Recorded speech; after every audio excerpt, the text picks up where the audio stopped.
Hello friends, எல்லாருக்கும் வணக்கம். எல்லோரும் எப்படி இருக்கீங்க? நல்லா சேஃபாக இருப்பீங்கன்னு நினைக்கிறேன். இன்றைக்கி நம்ம நிக்கீஸ் கிச்சனில் நம்ம மாவு அரைச்சி முறுக்கு சுட போகிறோம். ரொம்ப நல்லா சூப்பரான ஒரு ரெசிபி இது வரைக்கும் நம்ம சேனலில் அரிசி மாவு வச்சு தான் நான் உங்களுக்கு முறுக்கு சுட்டு காமிச்சிருக்கேன்.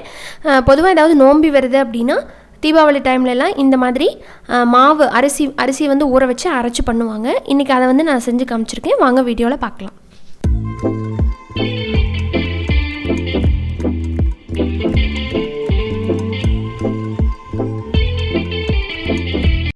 இந்த முறுக்கு சுடுறதுக்காக நான் இன்றைக்கி பார்த்திங்கன்னா 2 படி அரிசி, அதாவது 2 கிலோ அரிசியை ஊற வச்சுருக்கேன். இட்லி அரிசி தான் போட்டிருக்கேன். கரெக்டாக ஒரு 4 மணி நேரம் அளவுக்கு இதை நான் ஊற வச்சுருக்கேன். 4லேருந்து ஒரு 5 மணி நேரம் ஊற வச்சிங்கன்னா சரியாக இருக்கும். இப்போ நம்ம இதை கிரைண்டரில் போட்டு அரைச்சி எடுத்துக்கலாம். அளவளவாக போட்டு தான் அரைக்கணும். என்னோடய கிரைண்டர் கொஞ்சம் ரொம்ப பழசு அப்படிங்கிறனால லைட்டாக நான் மிக்ஸி ஜாரில் ஒரு சுற்று விட்டதுக்கப்புறம் உள்ள கிரைண்டருக்குள்ளே சேர்த்துக்குவேன். நீங்கள் அப்படியே சேர்த்து அரைச்சிக்கோங்க. இதை கிட்டத்தட்ட ஒரு 4 பேட்சாக நான் பிரித்து போட போகிறேன். அரை கிலோ அரிசி அந்த மாதிரி பிரித்து நான் போட்டு அரைச்சிக்க போகிறேன்.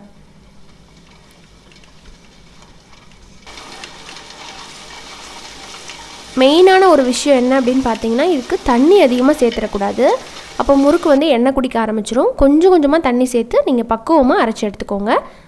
மாவு நல்லா நைஸாகவே இருக்கலாம். நைஸாக இருக்கிறதுக்கு ஒரு பதம் கொஞ்சம் முன்னாடி எடுத்துக்கோங்க.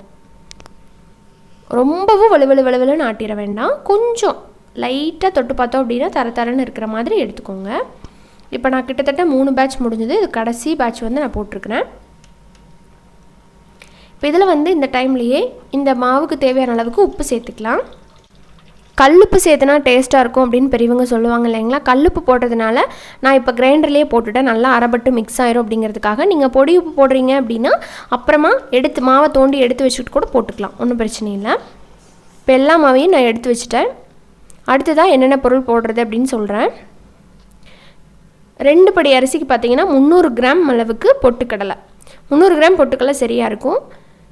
இதை முதல்ல மிக்ஸி ஜாரில் போட்டு அரைச்சி எடுத்துகிட்டு வந்துடலாம்.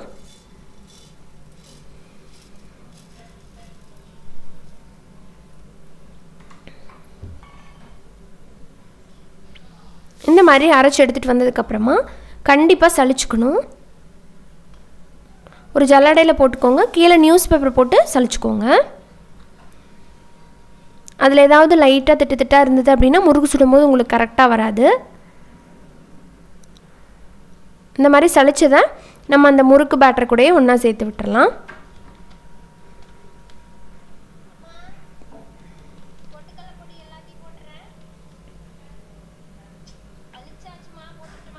அவ்வளோதான். இப்போ சேர்த்ததுக்கப்புறம்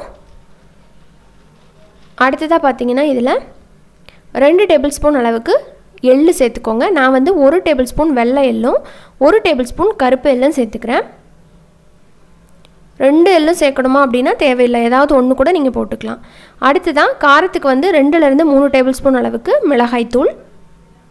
காரத்தை பொறுத்து நீங்கள் கூட குறைய சேர்த்துக்கலாம். இது மீடியமான காரமாக இருக்கும் நான் சேர்த்துற அளவு. இப்போ இதில் 1 டீஸ்பூன் அளவுக்கு ஓமம். இந்த ஓமம் நல்ல ஒரு வாசனை கொடுக்கும். இதை கையில் இந்த மாதிரி கசக்கி சேர்த்துக்கோங்க. ரொம்ப ஒரு முக்கியமான இன்க்ரீடியண்ட் இந்த ஓமம் தான் இந்த முறுக்குக்கு.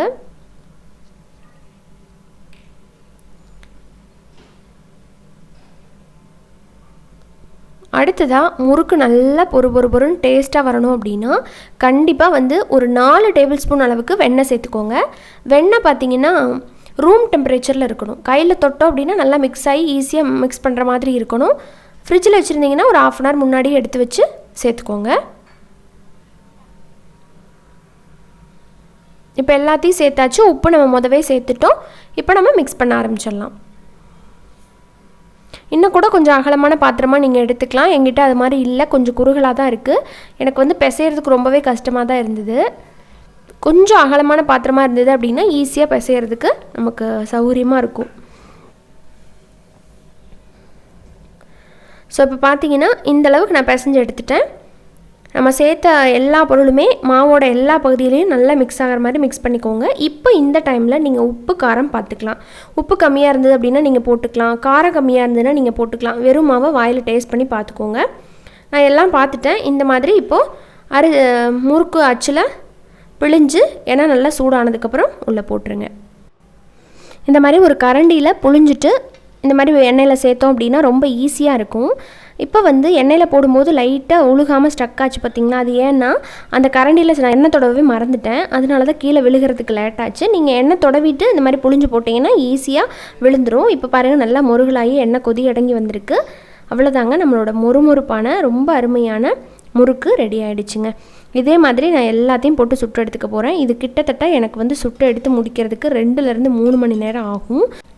ஈவினிங் இந்த வேலையெல்லாம் ஆரம்பித்தோம் அப்படின்னா நைட்டு 12 மணி ஆகிடும் இது முடிக்கிறதுக்கு. அதே மாதிரி தான் எனக்கும் டைம் ஆகிடுச்சு. நான் 2 அடுப்புலேயே வச்சு 2 வடக்கல் வச்சு எண்ணெய் ஊற்றி சுட்டேன். அதுக்குமே வந்து ரொம்ப டைம் ஆகிடுச்சு. கண்டிப்பாக இது வந்து விழா காலங்களில் தான் நம்ம செய்ய முடியும்.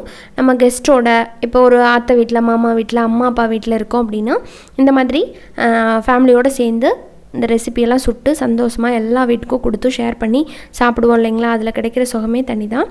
நீங்களும் உங்கள் வீட்டில் இதே மாதிரி இதே அளவுகளோட இந்த முறுக்கை செஞ்சு பாருங்கள். அரிசி மாவில் சுடுற முறுக்கை விட அரிசி இந்த மாதிரி அரைச்சி செய்கிற முறுக்கு ரொம்பவே நல்ல டேஸ்ட்டாக இருக்கும். அதே மாதிரி இது வந்து இவ்வளோ அளவு போட்டு சுடணும் அப்படிங்கிற அவசியம் இல்லை. நீங்கள் வந்து ஒரு 1/2 கிலோ அரிசி போட்டு ஃபஸ்ட்டு செஞ்சு பாருங்கள், ரொம்ப நல்லாயிருக்கும். செஞ்சு பார்த்துட்டு உங்கள் ஃபீட்பேக் சொல்லுங்கள் எப்படி வந்துச்சு அப்படின்ட்டு. இந்த வீடியோ உங்களுக்கு பிடிச்சிருந்தது அப்படின்னா மறக்காமல் நம்ம சேனல் நிக்கீஸ் கிச்சனை சப்ஸ்கிரைப் பண்ணிவிட்டு கூட இருக்கிற பெல் ஐக்கானை கிளிக் பண்ணுங்கள். இன்னொரு இன்ட்ரெஸ்டான ரெசிபியோட உடனே பார்க்கலாம். நன்றி, வணக்கம்.